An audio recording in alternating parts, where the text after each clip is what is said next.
South ఇండియాలోనే అతి తక్కువ ధరలకి రత్నాలనందించే ఏకైక సంస్థ 6JVR. నా పేరు రజనీ రమ అండి. మోటివేషనల్ స్పీకర్ని and counsellor and personality development కూడా క్లాసెస్ అప్పుడప్పుడు తీసుకుంటాను. అయితే ఇప్పుడు చాలామంది ఇవి తల్లి పెంపకం అవన్నీ ఉంటాయి అనుకోండి, అది కొంత ఇన్ఫ్లుయెన్స్ చేస్తుంది. తర్వాత వాళ్ళు లవ్ మ్యారేజ్ చేసుకుంటారు. అంటే తల్లి పెంపకం వేరు, తను లవ్ మ్యారేజ్ చేసుకోవడం అనేది వేరు అనుకుందాం. తల్లి సరిగ్గా నార్మల్గా పెంచింది, పెద్ద ఎఫెక్టివ్గా పెంచలేదు, ప్రాక్టికల్గా పెంచింది. తర్వాత సెంటిమెంటల్ విషయాలకి ఎక్కువ ఇంపార్టెన్స్ ఇవ్వకుండా ప్రాక్టికల్గా పెంచింది.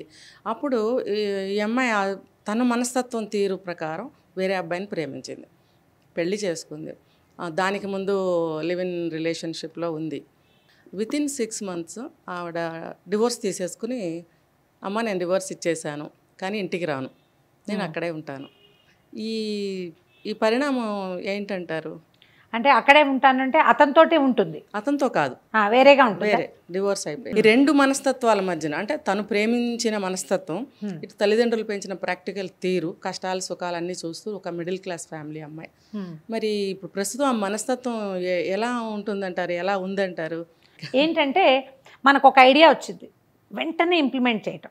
సాధారణంగా ఏం చెప్తారంటే, చిన్నపిల్లలకు కూడా చెప్తాం, కోపం వచ్చింది లేదా ఏడుపు వచ్చింది 10 లెక్క పెట్టు అని చెప్తాం.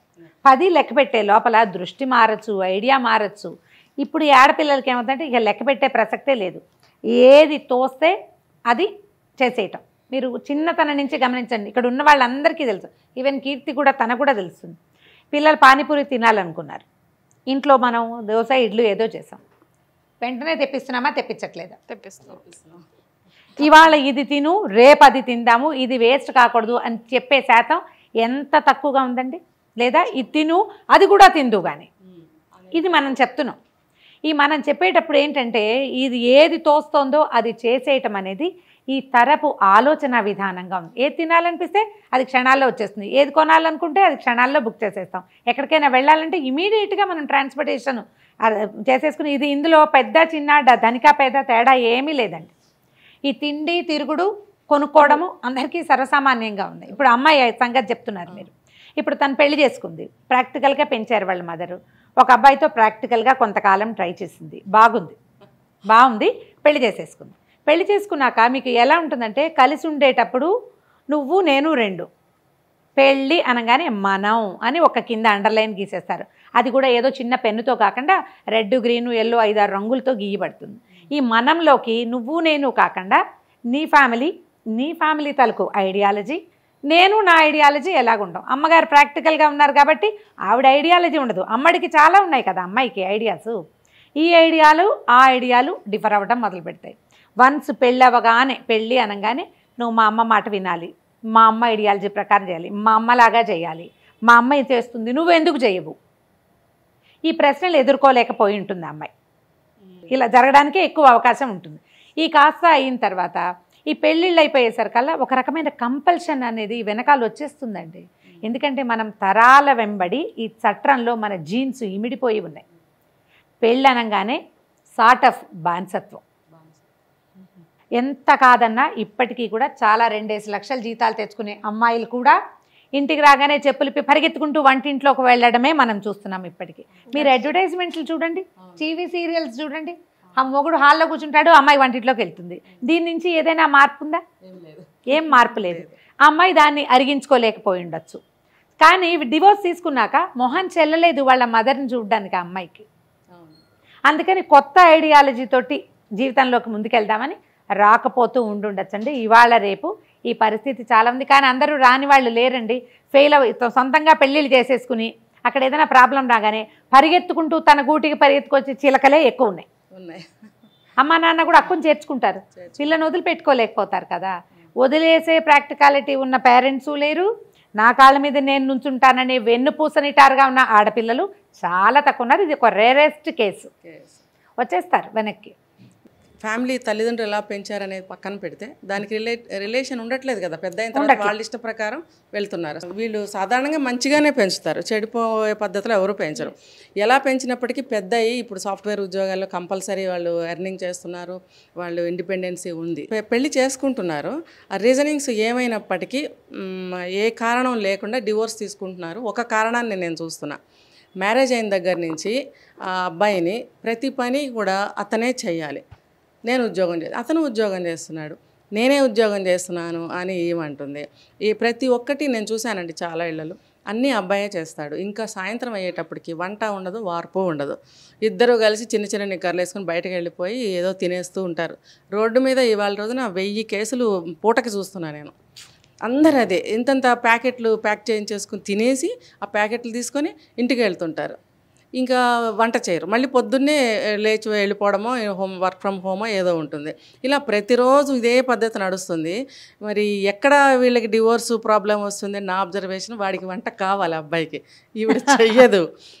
ఇంకొకటండి, నేనే ఎందుకు చేయాలి, నువ్వెందుకు చేయవు వంట? చిల్కా గోరింకా ఎగిరిపోయారు.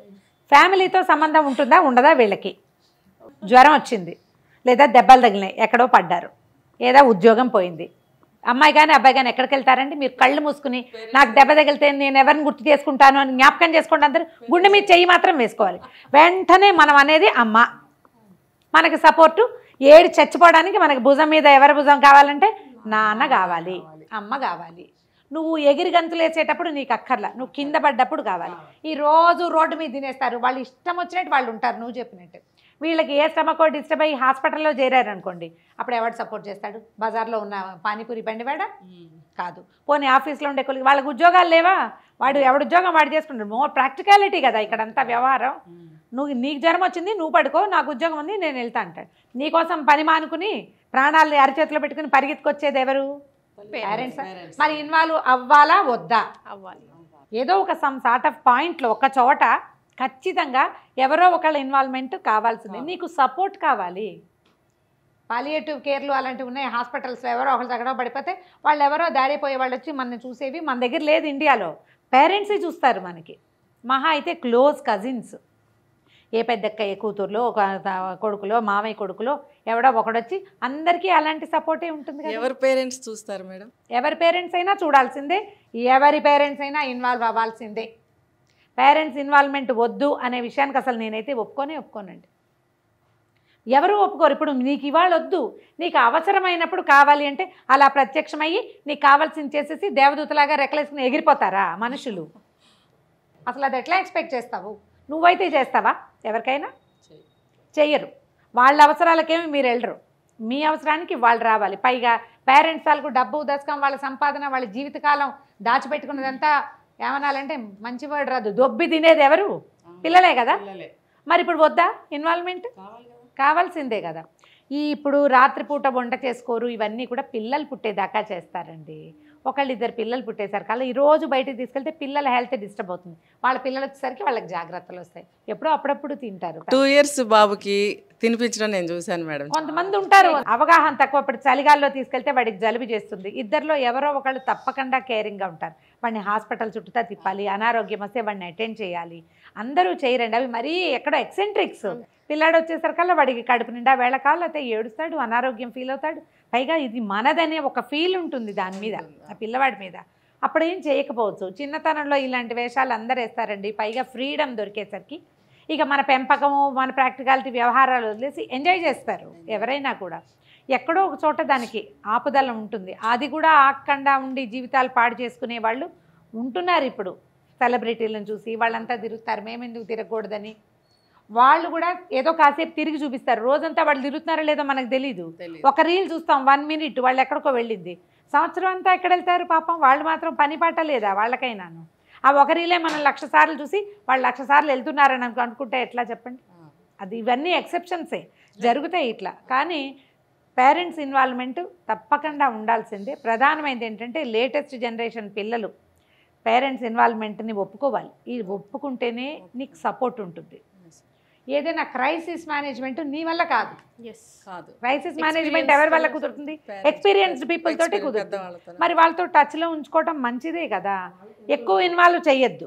ఎక్కువ ఇన్వాల్వ్ చేయకూడదు. రోజు పొద్దున సాయంత్రం మధ్యాహ్నం ఫోన్ చేసి అది చేసా ఇది చేసా నుంచున్నా కూర్చున్నా మా ఆవిడ వండింది వండలేదు, డ్రెస్ వేసుకుంది, చిన్నగౌనే వేసుకుని బజార్ వెళ్ళింది, ఇలాంటివి చెప్పకపోయినా ఏదైనా ఈ రోజున జరిగింది జరగంది అలాంటి కొంచెం టచ్లో ఉంచుకుంటే మంచిది, ఫ్యూచర్కి ఇబ్బంది లేకుండా.